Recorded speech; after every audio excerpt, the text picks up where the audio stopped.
I'm going to demonstrate on our final year project on the topic fourth quadrant operation of DC motors, and our team members are Bijay, Baral, Suresh, Neupane, Shatrudhan, Prasad, Yadav, Naresh, Thapa, and myself.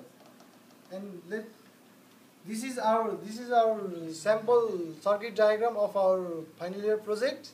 And now I'm going to explain about the demonstrate on the final year project of our fourth quadrant operation of our DC motor. Here are two supply. This supply is for 5 volt supply is for the microcontroller, and this supply is 12 volt supply for the running of this motor.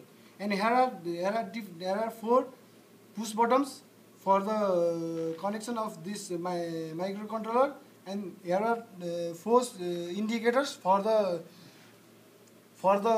indication of the switch we are using.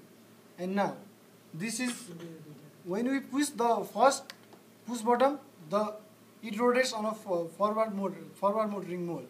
This is the first quadrant, and T1 and T4 are on, and T2 and T3 are off.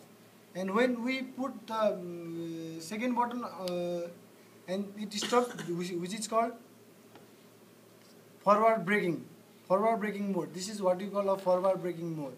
And when we put the third button, then it is it rotates in a reverse side, which is called reverse motoring.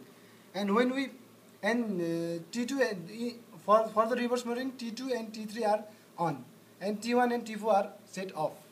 And when we put the four button on the same time, it stops, which is called reverse braking. And for the reverse braking, and T4 is on, and rest of the other button switches are off.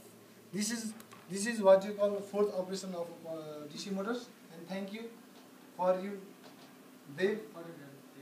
help. Thank you.